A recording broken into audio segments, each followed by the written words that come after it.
Forbes la surnomme la femme la plus puissante dans le milieu du podcasting. Elle a cassé tous les records en 2021 en signant un contrat à 60 millions de dollars avec Spotify. Aujourd'hui, je vous parle de la success stories d'Alex Cooper, la fondatrice et animatrice du podcast Color Daddy. Hello, bienvenue dans ce tout premier épisode de la série Success Stories que je lance dans mon podcast Faire le Web. Alors plein de nouveautés pour cette rentrée. Déjà, peut-être qu'en ce moment, vous êtes en train de me regarder sur YouTube parce que oui, ça y est, le podcast est passé en format vidéo. Ça y est, nous sommes rentrés dans l'ère de la vidéo en 2025, il était temps. Donc, si vous aimez écouter le podcast, vous pouvez bien sûr continuer de l'écouter sur votre plateforme de streaming favorite, mais vous pouvez aussi le regarder sur YouTube. Et ça a quand même de l'intérêt quand je vais vous faire des tutoriels par rapport à la création de contenu, mais également quand je vais vous raconter des success stories comme celle d'aujourd'hui, ne serait-ce que pour voir à quoi ressemble la personne dont je vous parle. Je trouve que c'est un petit peu plus facile pour se projeter. Et puis, si vous avez envie de plutôt lire ces histoires inspirantes, le soir, tranquillement dans votre canapé, on se retrouve également sur Substack avec la version écrite. Donc en gros, on a les trois formats pour faire plaisir aux trois types de personnes qui aiment les trois types de formats. Vous pouvez également parfois regarder la vidéo, quelques semaines après, aller réécouter le podcast, et puis quelques semaines après, aller relire la version écrite. Bon, que demander de plus? Je ne sais pas. Alors je précise tout de suite, on va démarrer de manière simple mais efficace. J'aurais préféré un meilleur background. Bon, c'est déjà pas trop mal, hein. J'aurais préféré, une meilleure caméra, des meilleurs lights, etc. Mais on va y aller étape par étape. C'est pas le plus important. On commence de manière imparfaite et puis on évoluera au fur et à mesure. Et vous allez le voir, ça, on va en parler aujourd'hui, hein, parce que Alex, oui, aujourd'hui, elle a un des plus gros podcasts au monde, mais vous allez voir, elle a vraiment démarré de manière très simple, et même quand elle a pivoté, elle a fait les choses de manière très simple aussi. Donc restez attentifs, on va en parler. Si vous avez comme ça ce syndrome du perfectionnisme, vous avez envie de créer du contenu, mais à chaque fois c'est pas assez bien, regardez cet épisode. En tout cas, ce qui est sûr, c'est que si vous voulez soutenir le podcast, si vous voulez soutenir ce média, maintenant on va parler de média parce qu'on n'est pas juste un podcast, n'hésitez pas à vous abonner, que ce soit sur YouTube, sur votre plateforme de streaming favorite, sur Substack, vous abonner également sur le compte Instagram de Faire le Web où vous pouvez retrouver les meilleurs extraits. Bref, plein de choses pour cette rentrée. J'ai hâte de vous accompagner encore toute cette année 2025, 2026, etc. Et nous, on va se retrouver tous les dimanches pour un épisode Success Stories où je vais justement vous raconter l'histoire inspirante de quelqu'un qui a tout cassé sur Internet pour vous inspirer, pour vous montrer ce qu'il est possible de créer. Alors bien sûr, on va regarder les gros exemples, hein, on va regarder vraiment les leaders, mais à chaque fois, je vous montrerai comment les leçons qu'on retient de leur succès, comment est-ce qu'on peut les adapter également à soi, que vous soyez déjà dans la création de contenu, que vous ayez déjà un podcast, une chaîne YouTube, etc., ou que vous ayez envie de vous lancer. Bon, aujourd'hui, on va parler d'Alex Cooper. Je suis ravie de commencer cette premier épisode avec elle. C'est vrai que je la connaissais pas très bien. Personnellement, je n'écoute pas son podcast, je le connaissais de nom. Et je me suis demandé, mais d'où est-ce qu'elle sort en fait et comment ça se fait qu'elle a un succès pareil? Et en me renseignant sur elle, je suis tellement contente de pouvoir vous partager son histoire parce que vous allez voir, c'est hyper inspirant. Je suis certaine que vous allez avoir envie de lancer votre propre podcast à la fin de cet épisode. Donc, c'est parti pour son histoire. Alors Alexandra, de son vrai nom Cooper, est née le 21 août 1994 dans la ville de Newton, en Pennsylvanie, aux États-Unis. Globalement, elle a eu une enfance assez classique. C'est la petite dernière d'une famille de 3 enfants. Elle a un frère, une sœur, ils s'entendent bien, il n'y a pas de drama. Ses parents sont ensemble, ils sont toujours ensemble aujourd'hui d'ailleurs, il n'y a pas de drama. Vraiment, famille middle class américaine assez classique. Sa mère est psychologue. Son papa, par contre, a un métier qui va d'office avoir une influence sur sa carrière par après, parce qu'il a un métier un petit peu plus atypique. En fait, il est producteur TV dans le sport. Il bosse en fait pour une équipe de hockey sur glace, les Philadelphia Flyers. Et donc, lui, il est responsable vraiment de la production pour ce qu'on voit à la TV. Donc, imaginez quand vous avez comme ça des matchs de sport, il y a plein de caméras. Mais lui, il est en régie avec tous les écrans de télévision qui montrent les différents angles. Et il fait en sorte que à la télé, on ait le bon angle et qu'on voit le bon passage au bon moment. Donc, c'est ça son métier. Et elle, forcément, elle va souvent assister au match où elle est en régie avec son papa derrière. Et donc, dès son plus jeune âge, elle est vraiment habituée à être au milieu des caméras, des micros, etc., etc. Mais par contre, elle ne décide pas tout de suite d'aller dans ce domaine-là Parce qu'en fait, ce qui lui plaît vraiment dans tout ça, c'est le sport. Et pour le coup, Alex, c'est une vraie sportive. Elle en veut. Sa mère dit d'ailleurs que déjà toute jeune, elle avait une détermination qui impressionnait tout le monde. Elle est très douée dans plein de sports différents, mais là où elle va vraiment exceller, c'est dans le football. Alors je parle bien de ce qu'on appelle nous le football en Europe, hein, donc le soccer comme ils l'appellent aux États-Unis. Et clairement, c'est sa passion et elle est super douée. Tout le monde la voit évoluer dans ce domaine.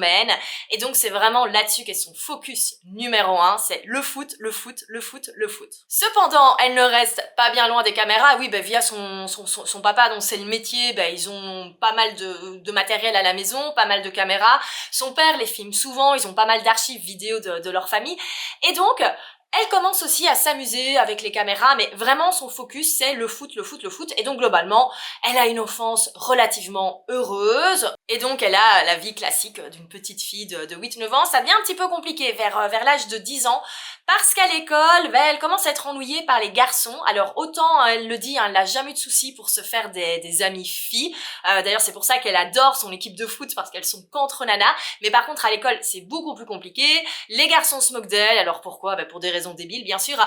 Elle est rousse, on se moque d'elle parce qu'elle est rousse. Elle est mince, on la juge trop maigre et donc on se moque d'elle parce qu'elle est trop maigre. Et donc ça devient vraiment compliqué. L'école pour elle c'est un enfer, mais heureusement elle a ses entraînements de foot l'après-midi pour pouvoir penser à autre chose, et surtout là c'est la meilleure donc elle adore. Et après elle a quand même une deuxième passion qui prend de plus en plus de place, parce qu'en fait son kiff après les entraînements de foot c'est d'inviter ses copines à la maison pour faire des vidéos. Parce qu'en fait Alex, elle a transformé le sous-sol de la maison de ses parents en studio vidéo. Elle a installé des caméras, des lumières, elle a même un fond vert. Bref, elle a quand même un sacré matos pour une fille de ce jeune âge. Et elle adore inviter ses copines pour faire des petits spectacles, pour refaire des clips musicaux, etc. Bon, je crois que c'est quelque chose qu'on a toutes fait avec nos copines quand on était plus jeunes et qu'on les invitait à la maison. Mais elle, vraiment, elle pensait au placement des caméras, elle pensait à la lumière. Et ses amis le disent, oui, elle faisait un petit peu toute le clown devant la caméra, mais en réalité, le cerveau derrière tout ça, c'était Alex. Et surtout, Alex, c'était la personne qui faisait le montage après pour avoir une vidéo dynamique que les gens auraient envie de regarder. Il faut savoir qu'à l'âge de 10 ans, elle maîtrisait déjà Adobe Premiere, qui est quand même pas l'outil de montage le plus facile à prendre en main. Donc voilà, on le voit clairement hyper précoce dans le domaine de la vidéo, dans le domaine des médias en général. Et là, c'est deux passions, donc sport et faire des vidéos avec ses copines. D'ailleurs, petite anecdote que je trouve assez mignonne, sa meilleure amie d'enfance, Lauren McMullen, est aujourd'hui la productrice du podcast Color Daddy, dont nous allons parler là tout de suite. Donc voilà, je trouve ça assez mignon de se dire que la personne avec qui elle a fait ses toutes premières vidéos, 20 ans plus tard, est aujourd'hui la productrice d'un podcast qui est écouté par des millions de personnes chaque semaine. Donc voilà, toute son adolescence, ça se passe comme ça pour Alex Cooper. Elle fait son foot, elle fait ses vidéos, et grâce à son énorme talent en foot, elle arrive à décrocher une bourse à l'université de Boston. Donc elle va jouer dans l'équipe de foot féminine. Et à côté de ça, elle va faire des études en télévision et cinéma. On reste pas très loin des caméras toujours avec Alex, mais clairement, son truc à elle, c'est le foot, le foot, le foot. C'est pour ça qu'elle y va. Et quand elle arrive à l'université, elle est super contente. Elle s'intègre super bien, elle adore son équipe, elle retrouve vraiment ce côté girl team qu'elle adore, et elle est super contente parce qu'elle n'a pas un coach, mais elle a une coach, et donc elle se dit voilà, c'est hyper cool, on est vraiment dans une ambiance féminine entre nanas, ça va super bien se passer. Et malheureusement, ça ne va pas du tout bien se passer, parce que cette fameuse coach, Alex, va être victime de sa part d'harcèlement moral et sexuel. Et clairement, sa vie à l'université va devenir un enfer. Alors cette coach complètement toxique, on ne sait pas trop pourquoi, a décidé de mettre toute sa toxicité sur Alex Cooper.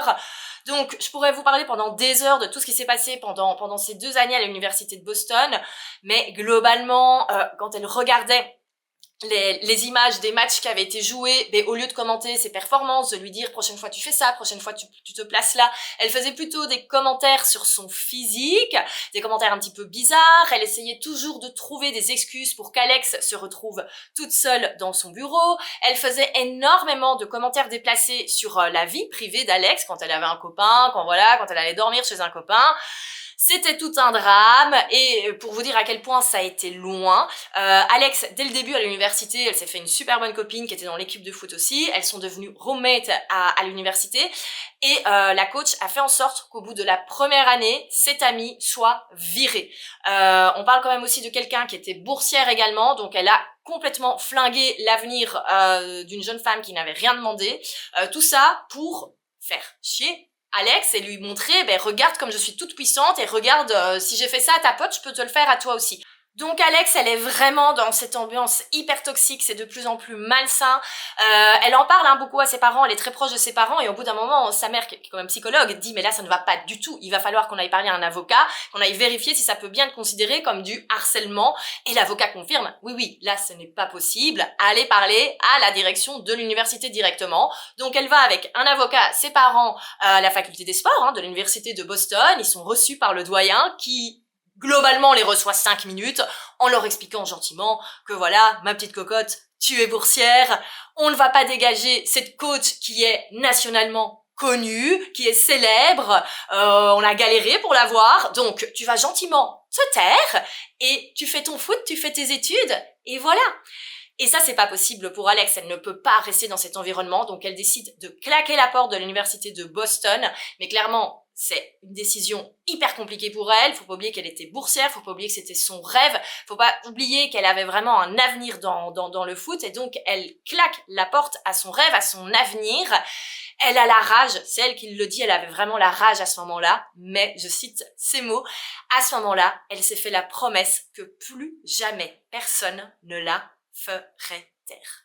Alors après ça, elle décide de bouger à New York, elle emménage, et en fait son but, du coup, c'est d'arriver à son deuxième rêve, c'est de travailler dans les médias, et elle essaye de trouver un job dans un média à New York. Le problème, c'est qu'elle a ni diplôme, ni réelle expérience professionnelle, et donc elle ne trouve rien. Donc en attendant, elle prend des petits jobs alimentaires, mais par contre, elle fait quelque chose de très smart, elle lance sa chaîne YouTube. Et oui, comme on lui dit qu'elle n'a pas d'expérience avec les caméras, alors qu'elle en a quand même un petit peu, et qu'elle sait faire plein de choses, elle décide de le montrer, et donc elle commence à faire des vidéos qui sont vraiment des vidéos de type vlog. Voilà, elle vlog ses journées, elle est quand même toujours une fille qui est rigolote, qui est drôle, qui est sympa, qui est très charismatique aussi. Donc voilà, elle montre vraiment sa bonne humeur au quotidien dans ses vlogs, elle essaye de faire des trucs assez fun, elle essaye aussi de faire des montages toujours dynamiques, ça, elle a quand même toujours ce truc de réussir à rendre une vidéo bien faite. Ça me fait penser à Lena Situation, qui était très connue pour ça dans ses premières vidéos, toujours d'ailleurs. Et donc, elle continue de faire ses vidéos, elle fait sa petite vie à New York, mais elle se rend compte que, voilà, elle n'a pas envie de devenir youtubeuse à long terme. Elle aime bien, mais c'est pas son truc. Et elle en parle avec son papa, qui, rappelons-le, est quand même dans les médias, qui lui dit mais t'as remarqué que là, il y a un format qui est en train de remonter en puissance, c'est le podcast. Alors au début, elle rigolait un petit peu, parce que pour elle, le podcast, donc là on est en 2018, c'est globalement un format encore un petit peu vieillot. Enfin, c'était vraiment le podcast qui a été utilisé par les vieux animateurs dans les vieilles radios. On est vraiment à ce moment-là à la fin de l'âge d'or de YouTube, et on n'a pas encore démarré le nouvel âge d'or du podcast. Donc au début, elle hésite un petit peu, puis elle se dit, mais en fait, pourquoi pas lancer un podcast, effectivement, mais du coup, faut faire un truc qui n'existe pas encore. Et donc, elle réfléchit à une ligne éditoriale, à une thématique, à une niche dans laquelle elle pourrait se lancer. Et très rapidement, elle trouve le sujet sur lequel elle a envie de s'exprimer.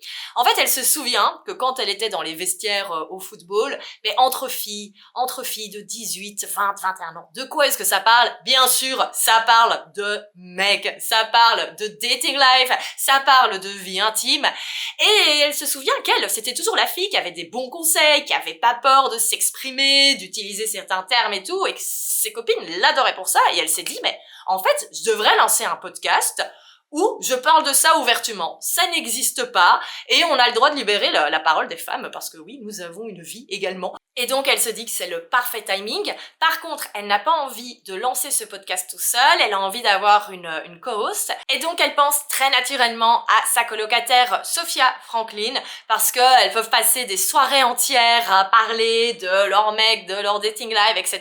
Et elles se disent, en fait, on va s'enregistrer et on va en faire un podcast. Et c'est ce qu'elles font. Elles se lance et le 3 octobre 2018, elle lance les 4 premiers épisodes du podcast Call Her Daddy et c'est un succès monstrueux dès le départ. Pourquoi? Parce que ce sont des ovnis qui débarquent sur Internet. Alors, Alex, toujours quand même avec ce côté très... elle a vraiment une casquette de productrice. Elle pense direct à comment est-ce qu'on va diffuser au mieux le podcast. Donc déjà, ils font quelque chose de très smart. Et ça, c'est quelque chose que je peux vous conseiller si vous lancez un nouveau podcast.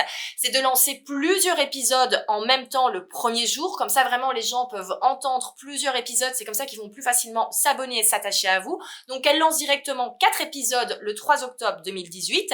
Elle se filme. Alors, bon, maintenant, c'est un petit peu évident, tout le monde le fait, mais en 2018, tout le monde ne filmait pas son podcast. Pourquoi? Pour avoir des extraits qu'elles vont pouvoir mettre sur Instagram. Personne ne le faisait en 2018 et en fait, ça va devenir très rapidement viral. Déjà parce que elles exploitent tous les formats différents, mais surtout parce qu'elles osent dire tout haut ce que plein de femmes voulaient entendre. Et c'est pour ça que ça buzz, parce qu'en fait, personne ne faisait avant ce qu'elles faisaient, personne n'avait osé, certainement. Et elles ont été sur cette niche où elles se sont dit, on va parler de notre dating live, on va parler de nos nuits de folie avec nos différents partenaires. Et la mayonnaise prend. Et elle prend vachement bien. Parce que moins d'un mois après la diffusion de ses premiers épisodes le 3 octobre 2018, Alex est contacté par Dave Portnoy, qui est le fondateur d'un énorme média new-yorkais qui s'appelle Barstool Sport. Oui, je le prononce très mal, on s'en fout. Qui est en fait un gros média, plutôt cible masculine. Ça parle de sport. Et on pourrait vraiment, au niveau de la ligne éditoriale, dire tous les sujets de discussion que peuvent avoir des mecs quand ils sont dans un bar sportif accoudés au bar. Voilà, je ne sais pas comment le décrire autrement. En même temps, le média s'appelle littéralement Tabouret de bar, donc voilà, je sais exactement ça. Et donc en fait, il découvre le podcast et à la base, il les contacte et il demande à Alex, mais qui fait ton montage? C'est génial, c'est super bien monté. Donc comme quoi, apprenez à monter les gens. Et donc, elle lui dit, c'est moi. Et il fait, non mais il faut qu'on se rende compte. Et donc, elle arrive avec Sophia, forcément, il était là, limite ils avaient oublié que Sophia était là. Non, c'était Alex, déjà Alex. Et ils finissent par leur proposer un contrat. Alors pour vous donner une petite idée, en 2016, c'était 250 millions de vues par mois, donc on n'est pas sur un petit média de quartier, on est quand même sur un gros média américain, et ils produisent différents podcasts, et ils leur disent, voilà, on aimerait bien vous produire. Concrètement, le deal, à quoi ça ressemble? Eux deviennent propriétaires de la marque et de l'IP Call Her Daddy, et elles sont payées, en fait elles deviennent un petit peu salariées entre guillemets de ce média, et elles ont quand même un très beau contrat, étant donné que c'est 75 000 $ par an, chacune. Et en plus, elles vont toucher d'éventuels bonus en fonction des vues, du merchandising, voilà. On rappelle, le podcast n'a qu'un mois d'existence, c'est donc énorme comme deal. Et bien sûr, les filles signent sans hésiter et boostées par la visibilité de ce média, Call Her Daddy devient vraiment un overnight success parce qu'en moins de 2 mois, elle passe de 12 000 téléchargements à 2 millions. C'est énorme. Et souvent, j'aime dire que l'overnight success, ça n'existe pas réellement, qu'il y a toujours des années et des années de travail. Mais là, clairement, Call Her Daddy, c'est clairement un overnight success. Ce podcast a explosé du jour au lendemain, alors que les deux filles étaient inconnues, hein, c'était pas des influenceuses, c'était pas des petites starlettes, etc. Bon, certes, il y a toutes les années d'expérience, il y a quand même un petit peu d'années d'expérience derrière, d'Alex avec tout ce qu'elle faisait depuis qu'elle est toute petite, mais globalement, je connais très peu de podcasts ou même de chaînes YouTube, etc. qui ont explosé aussi vite. Et donc, c'est un énorme succès. Et les filles sont vraiment prises dans cette spirale de succès. Et tout se passe bien, globalement, ça continue, elles ont de semaine en semaine de plus en plus d'auditeurs. Alors c'est quand même assez rigolo, c'est étant donné qu'on est sur un podcast qui parle de sujets encore un petit peu tabous, ils ont du mal à trouver des annonceurs. Parce que donc le rôle de Barstool en tant que de producteur, c'est également de trouver des annonceurs, des sponsors. Donc ça, vous savez, c'est quand vous avez dans certains podcasts, avant un podcast, on va vous dire, voilà, cet épisode est sponsorisé par machin. Et il faut savoir qu'ils avaient du mal à trouver des annonceurs parce que voilà, les les annonceurs étaient un petit peu gênés par le ton. Voilà, pourtant c'était il n'y a pas si longtemps, hein, on est en 2018-2019 à ce moment-là, mais ça gêne beaucoup en fait, hein, deux femmes qui parlent ouvertement de ces différents sujets sur internet, ça dérange les annonceurs, mais par contre ça ne dérange pas du tout le public, parce qu'elles se retrouvent à avoir une communauté de plus en plus grande, qu'elles appellent le Daddy Gang, et donc, en fait, ce qu'ils font, c'est qu'ils lancent du merchandising, et ils ont vendu pour des millions de dollars de merchandising. C'était rien de très compliqué, hein, c'était du merch, hein, donc c'était des casquettes, des sweatshirts, des mugs, etc. Mais elles ont une énorme communauté qui les suivent, quoi qu'il arrive, et donc ça aussi, ça cartonne. Donc concrètement, énorme succès commercial, énorme succès au niveau du public, mais malheureusement, ça ne va pas continuer comme ça. Alors peut-être que vous vous posez déjà la question, parce que cet épisode s'appelle la Success Stories d'Alex Cooper, mais elles étaient deux au début du podcast. Je pense que vous le voyez venir, à un moment donné, il y a eu un petit souci entre les filles. Alors globalement, qu'est-ce qui s'est passé? Il y a eu un énorme drama à ce moment-là, et je pense pas que c'est le plus important, et j'ai plein de choses à vous dire dans cet épisode, donc c'est pour ça que je vais pas tout expliquer en détail, mais globalement c'est une histoire de sous. Donc en fait, les filles, quand elles ont signé chez Barstool, on leur a proposé 75 000 $ par an, ce qui était énorme pour un podcast qui avait à peine un mois. Bon, c'est clair qu'avec le succès qu'elles ont eu, au bout d'un moment, elles ont été toquées à la porte de la direction pour renégocier. Et elles n'ont pas été d'accord sur la proposition. Donc en fait, globalement, on leur a dit « Ok, c'est bon les filles, vous voulez reprendre votre indépendance ». Vous voulez reprendre 100% des droits sur votre contenu, sur le nom du podcast, ok. On vous propose un peu plus d'argent, juste restez un an de plus chez nous. Apparemment, Alex était ok, Sophia n'était pas ok. Apparemment, Sophia sortait à ce moment-là avec un gars haut placé chez HBO, donc aussi dans les médias, qui lui a dit mais non, vous valez beaucoup plus, n'accepte pas ça. Alex, elle voulait rester, et puis après avoir le temps encore pendant une année de réfléchir à où est-ce qu'elles allaient aller après. Bref, il y a eu plein de choses, il y a un énorme drama autour de tout ça. Finalité, Sophia décide de s'arrêter et Alex décide de continuer le podcast Call Her Daddy seul. Alors tout ceci arrive en 2020 quand on est en plein Covid, et donc en fait Alex elle se retrouve dans sa maison chez elle et elle se retrouve à devoir animer le podcast toute seule, ce qu'elle n'a jamais fait. Alors c'est à ce moment-là qu'elle se dit ok, si j'essaye de faire exactement la même chose, ça ne va pas fonctionner, c'est le moment d'élargir un petit peu les sujets. Elle se rendait compte aussi qu'elle commençait un petit peu à tourner autour du même sujet tout le temps, tout avait été un petit peu dit, et donc elle profite vraiment de ces moments d'introspection, je pense qu'on a tous connu en étant confinés, pour élargir en fait les sujets dont elle va parler à son audience.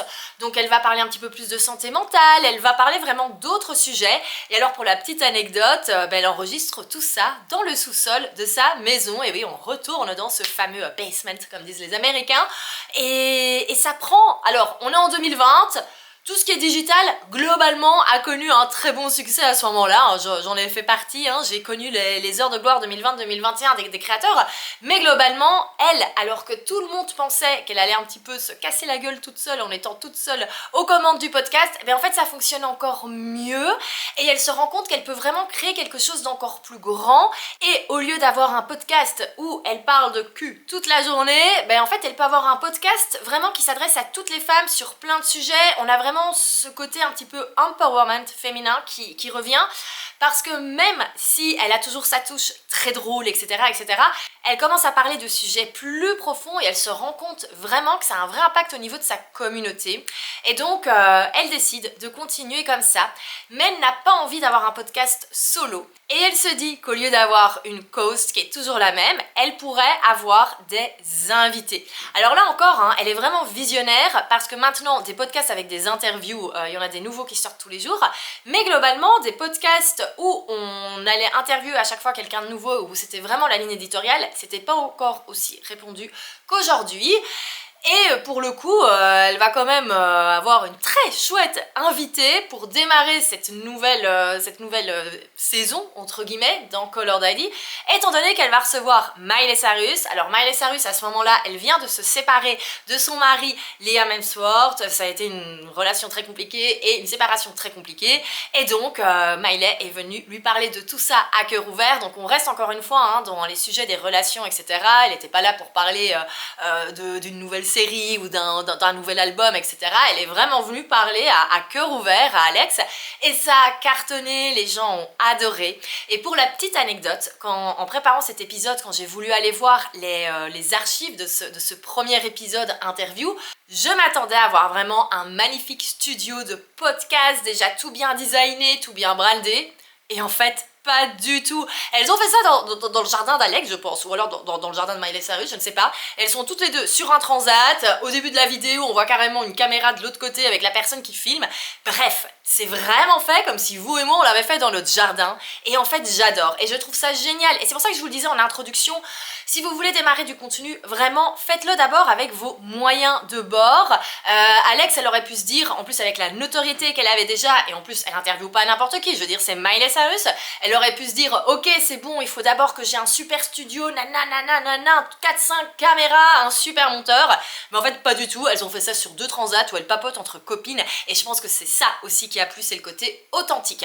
Alors, c'était un carton immense, la vidéo cartonne. Et c'est à ce moment-là qu'Alex aussi arrive à la fin de la dernière année de son contrat avec Barstool. Et elle décide d'aller pitcher son podcast et surtout la vision future de son podcast chez Spotify. Et elle n'a pas préparé son pitch n'importe comment.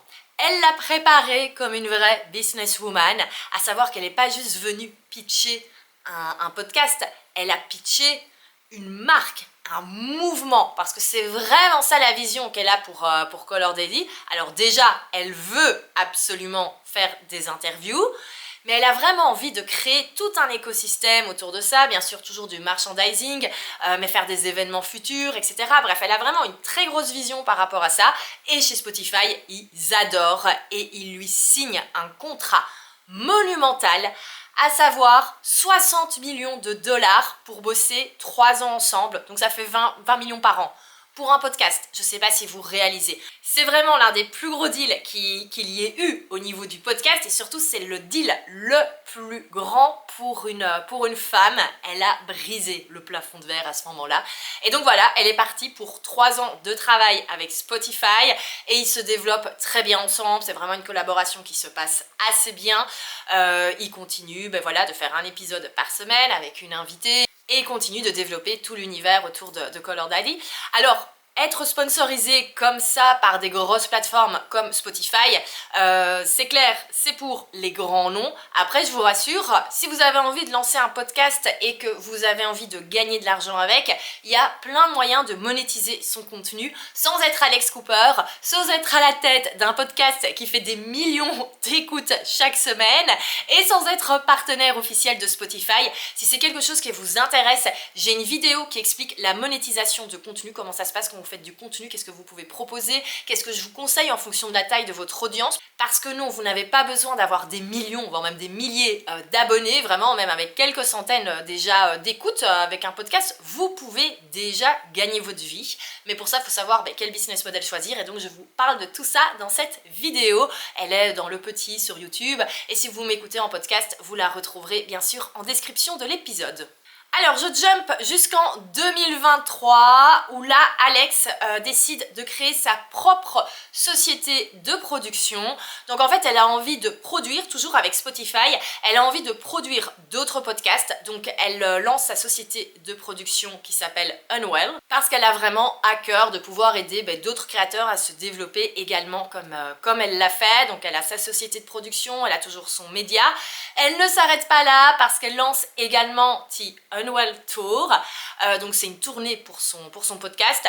C'est quelque chose qu'on n'a pas encore vraiment nous en Europe, en tout cas dans le monde francophone. Il y a quelques podcasts qui le font. Je sais qu'il y a les événements Bliss qui cartonnent, du podcast Bliss. Voilà, il y en a d'autres également qui le font, mais c'est pas encore surdéveloppé. Aux États-Unis, ça se fait beaucoup plus. Les gros podcasteurs font très souvent comme ça des tournées dans quelques villes aux États-Unis où globalement c'est un enregistrement live de leur podcast. Donc à ce moment-là, ils ont souvent un très gros guest.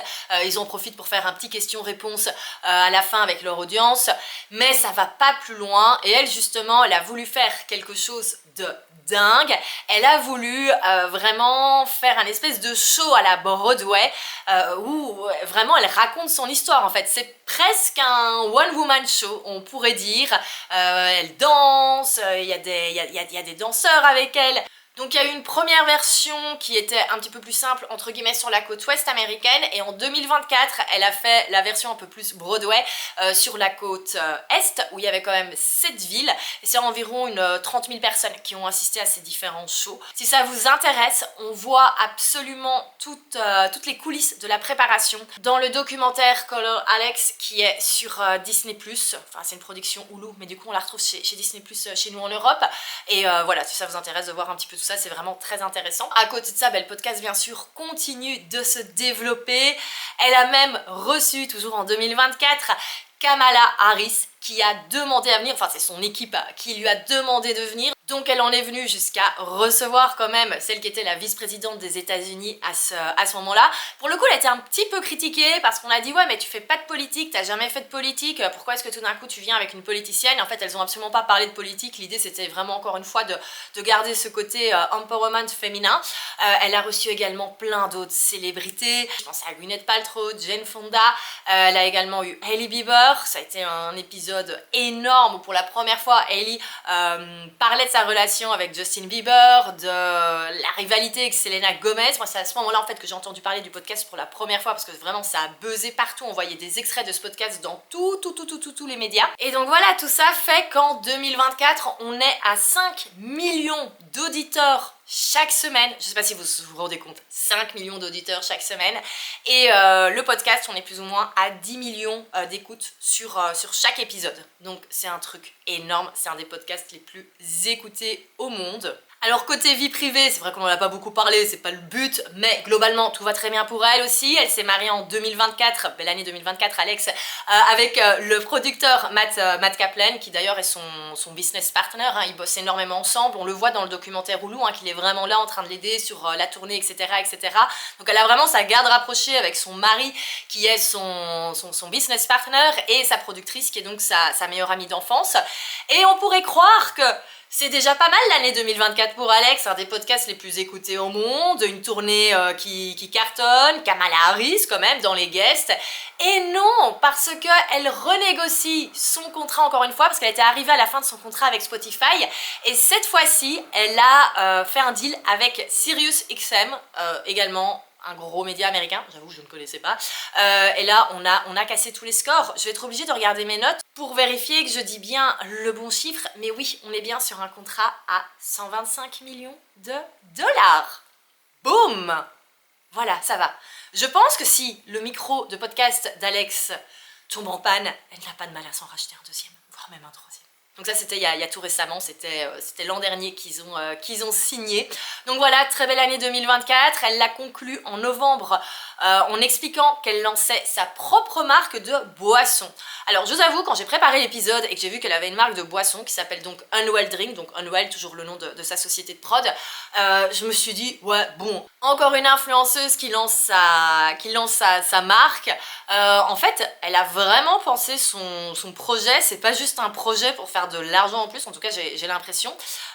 Donc en fait c'est quoi comme marque de boisson? C'est des boissons avec des électrolytes, donc en fait c'est des boissons hydratantes, et elle trouvait que sur le marché en fait des boissons, donc je dis bien hydratantes, pas énergisantes, qui manquait en fait vraiment quelque chose au niveau féminin, parce que c'était des boissons qui ne parlaient qu'aux hommes qui font énormément de sport et de muscu, etc. Et elle se disait mais j'ai envie de créer un truc pour les femmes, on revient à ce côté toujours empowerment féminin, pour les femmes sportives, sportive et qu'elles aient voilà, une boisson un peu plus sympa au niveau du branding, etc. Et donc elle a créé Unwell Drink.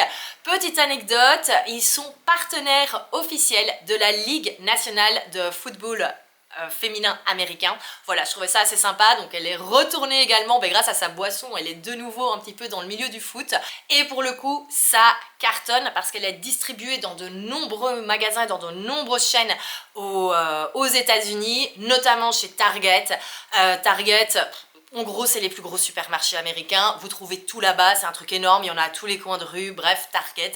Pour vous donner une petite idée, quand Taylor Swift a sorti le livre qui reprenait un petit peu toutes les photos du Eras Tour, il était disponible uniquement chez Target. Voilà. Donc, on peut le dire. Alex Cooper est un petit peu la Taylor Swift du podcast. Bon, même carrément. C'est carrément la Taylor Swift du podcast. Alors, est-ce que j'ai encore des choses à vous raconter sur Alex Cooper? Bien sûr.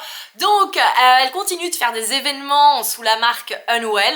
Là, ils sont au moment où je prépare cet épisode, enfin où je l'enregistre, ils sont en pleine promotion d'un gros week-end à Vegas qui a l'air assez fun. Où bien sûr, il y aura encore un show, mais ils font également une pool party. Ils vont en profiter pour enregistrer des épisodes de podcast. Bref, ça a l'air assez fun, assez sympa. Donc, elle est toujours en train de développer des nouvelles idées, des nouveaux projets. Elle essaye vraiment de faire différemment que les autres. Et puis je vous en ai déjà dit un mot, mais il y a un documentaire sur elle donc, qui est sorti sur Hulu l'été 2025, donc c'est tout récent. Je l'ai regardé bien sûr pour préparer cet épisode. Il y a de nombreuses informations à l'intérieur que je n'ai pas repris dans cette vidéo parce que bien sûr le but n'était pas de réciter tout ce qu'il y avait dans le documentaire, mais vraiment si le personnage vous intéresse et son histoire vous intéresse, je vous invite vraiment à le regarder. C'est 2 épisodes de 55 minutes et ça vaut vraiment la peine parce qu'elle a vraiment une histoire inspirante et ça va vous permettre voilà, de vous replonger dans son histoire si vous avez envie de la revoir dans quelques semaines. Donc voilà pour Alex Cooper, voilà pour son parcours. Je vous avais dit, hein, vous allez avoir envie de créer votre podcast après ça. Si jamais c'est quelque chose qui vous fait envie, si vous vous dites voilà moi aussi il y a un sujet sur lequel j'ai envie de parler, j'ai envie de créer une communauté autour de tout ça, j'ai un workshop qui vous explique exactement comment faire. Donc je vous mets également le lien dans la description de la vidéo ou de ce podcast. Donc vraiment je vous explique en fait comment gagner votre vie avec votre contenu sans avoir des milliers, sans avoir des millions de followers. Parce que oui, c'est possible, je vous le garantis, regardez-moi. J'ai moins de 20 000 abonnés sur les réseaux et pourtant je gagne ma vie depuis 5 ans avec mon contenu uniquement. Donc c'est possible. Bon, par contre, clairement, on va être honnête, j'ai pas encore les mêmes revenus qu'Alex Cooper. Je me le souhaite et je vous le souhaite aussi. Pour parler un petit peu chiffres et pour clôturer avant de passer aux différentes leçons dont on peut retenir par rapport à son parcours, quelques chiffres. Alex Cooper, c'est plus de 5 millions d'abonnés sur Instagram. La page Instagram de Call or Daddy, donc juste du podcast, là c'est 3 millions.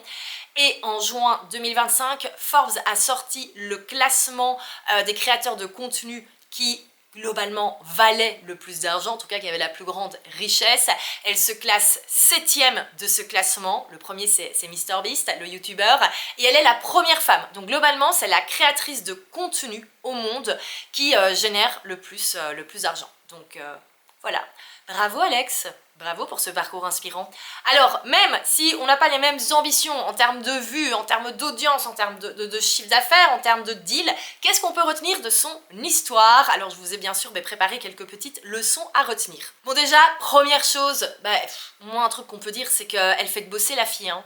Elle fait que bosser, et d'ailleurs elle le dit, ça elle le dit dans le documentaire Hulu, elle le dit, j'ai pas de compétiteurs, j'ai pas vraiment de concurrents parce que ma plus grande concurrente c'est moi, parce que chaque jour elle se demande comment faire mieux.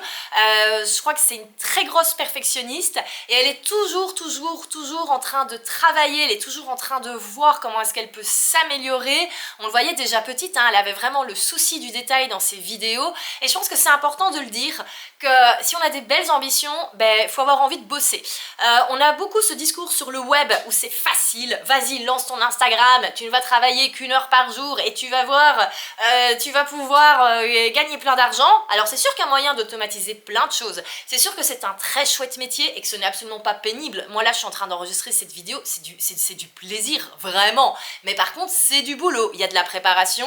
Moi j'ose pas vous dire le nombre de temps que j'ai passé pour préparer cette vidéo. Il y a l'enregistrement, après il y a le montage et bien sûr on a envie de faire les choses bien, donc c'est du taf. Et si on a envie de faire un petit peu mieux que les autres, c'est à ce moment-là qu'on est récompensé. Mais donc voilà, première chose, clé du succès, le travail. Ce n'est pas du hasard, c'est du boulot avant tout. Deuxième leçon, ne pas hésiter à innover et à sortir du lot. Elle aurait pu se dire que son podcast, ça allait être compliqué. Elle aurait pu se dire que clairement ça allait mal passer, deux nanas comme ça qui parlent de leurs relations intimes en podcast.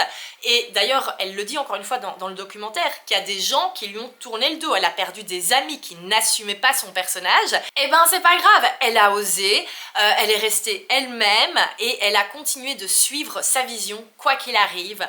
Donc voilà, ça également, et vraiment ne pas se soucier du regard et de l'avis des autres. Troisième leçon, ne pas attendre que ce soit parfait pour se lancer. Voilà, quand elles ont lancé les premiers épisodes, elles ont filmé de leur petit appartement new-yorkais.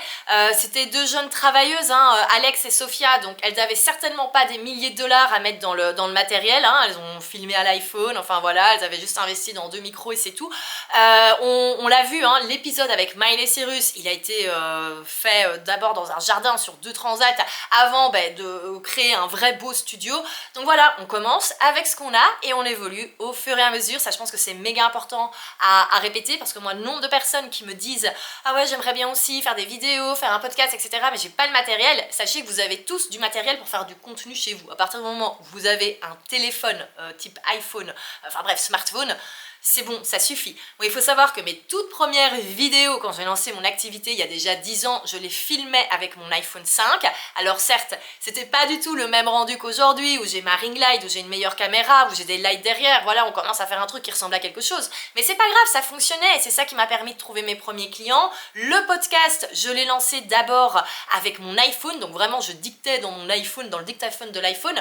Donc vraiment, on peut commencer de manière très simple. Le plus important, c'est la régularité. Donc vraiment commencez de manière simple, choisissez un sujet, une niche qui vous plaît, sur laquelle vous avez envie d'échanger, de dialoguer chaque jour, chaque semaine, et puis vous investirez dans du meilleur matériel et vous allez voir, en plus c'est très très chouette de voir son évolution. Moi je me régale quand je vais revoir mes vieux contenus d'il y a quelques années, je trouve ça trop chouette et c'est chouette aussi de voir son évolution.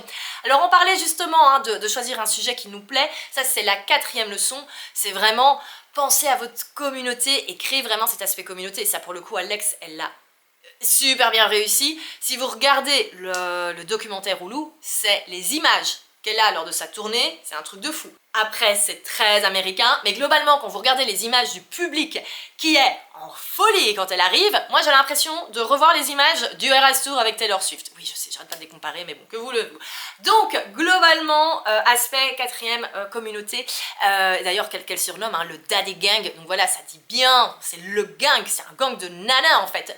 Et donc voilà, c'est ça qui fait également le succès, c'est le fait d'avoir comme ça cette communauté, de toujours penser à sa communauté. Et on arrive à la dernière leçon, et je pense qu'elle va parler à beaucoup d'entre vous, qui est celle qu'il ne faut pas avoir peur d'évoluer et de pivoter. Regardez un petit peu, il y a eu 3 grosses parties un petit peu dans le podcast Color Daddy. Au début, c'était 2 filles, 2 jeunes femmes qui parlaient de leur vie dans un podcast.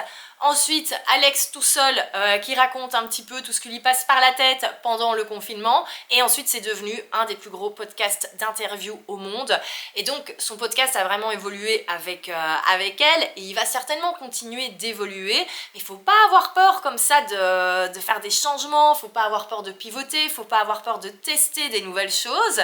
Parce que clairement, je pense que si elle était restée sur sa ligne éditoriale de base, de 1, elle se serait lassée, parce qu'au bout d'un moment, voilà, elle avait fait le tour. Et surtout, ce serait pas devenu aussi grand, aussi huge, parce que qu'est-ce qui fait également qu'elle a continué d'exploser là ces dernières années? C'est le fait que comme elle avait des invités de plus en plus populaires, forcément, il y avait les audiences des différents invités qui étaient là également. Donc voilà pour ça, pour cette dernière leçon. Donc globalement, un parcours super inspirant. Franchement, moi j'ai adoré en savoir plus sur elle, et j'ai vraiment hâte du coup maintenant de pouvoir continuer à la suivre et de voir ce qu'elle va développer. Et ça ne m'étonnerait pas qu'un jour je fasse un 2e épisode pour montrer un petit peu après tout ce qui a été créé. Petite chose intéressante, j'ai fait plein de recherches sur elle, il n'y a pas vraiment de drama. C'est une fille qui a vraiment gardé les pieds sur terre, pourtant avec tout l'argent qu'elle a gagné et la célébrité qu'elle a acquise, elle aurait pu complètement péter les plombs comme l'ont fait certains acteurs stars, etc. Mais elle, il y a rien. À part le drama avec son ex-cost Sophia, il y a rien par rapport à elle, il n'y a pas de drama, elle s'est jamais engueulée avec personne, bref, une fille saine qui bosse, qui fait son taf. Donc voilà, moi j'ai trouvé ça super intéressant. Et si vous voulez d'autres histoires inspirantes, n'hésitez pas surtout à vous abonner, que ce soit sur cette chaîne YouTube, que ce soit sur Spotify, que ce soit sur Apple Podcasts, quel que soit le canal sur lequel vous êtes, abonnez-vous. Et si vous voulez soutenir, si vous avez aimé cet épisode et que vous avez envie de me donner un coup de pouce, parce que oui, ça prend du temps de faire tout ça, j'adore, mais ça prend du temps, donc c'est très chouette d'avoir un petit soutien, et ben mettez un petit like et même mieux un commentaire. D'ailleurs, dites-moi dans les commentaires, est-ce que vous avez un podcast déjà? N'hésitez pas, faites votre pub, faites votre promo, mettez-les dans les commentaires. Moi, ça m'aide au niveau de l'engagement YouTube. Et vous, ça vous fait votre promo, donc c'est win-win. Donc, n'hésitez pas, dites-moi si vous avez un podcast. Vous pouvez donner le nom, vous pouvez donner le lien, c'est OK. Et surtout, dites-moi si vous avez envie de lancer un podcast si ce n'est pas encore le cas. Parce que vous avez vu, ça permet quand même de créer des très chouettes choses. Encore une fois, il ne faut pas attendre d'être la podcasteuse #1 au monde. Même moi, j'ai mon podcast depuis quelques années. C'est loin d'être le numéro 1 au monde et pourtant il m'apporte plein de belles choses au quotidien. Encore une fois, si c'est quelque chose que vous avez envie de faire, si vous aussi vous avez envie de vous lancer dans la création de contenu, que ce soit podcast, que ce soit vidéo, il y a mon workshop offert qui va vraiment vous expliquer comment vous lancer, qui va vous expliquer quel format choisir, qui va vous expliquer quels moyens de monétisation choisir également pour pouvoir en vivre le plus rapidement possible. Et voilà, et c'est offert, c'est gratuit, donc que demander de plus? Allez maintenant vous inscrire pour visionner cela. C'est tout pour aujourd'hui. De mon côté, je vous donne rendez-vous dimanche prochain pour un nouveau portrait. Alors vous allez voir, c'est encore une jeune femme très inspirante qui a aussi également été visionnaire, qui a vraiment fait partie de l'élite dans son domaine, mais qui malheureusement a connu un downfall pas possible ces 2 dernières années, et on va voir vraiment qu'est-ce qu'on peut en tirer quand on a comme ça des énormes bad buzz. Et donc voilà, on va revenir sur cette histoire de cette personne qui m'inspire quand même toujours beaucoup. Je vous dis à la semaine prochaine, merci.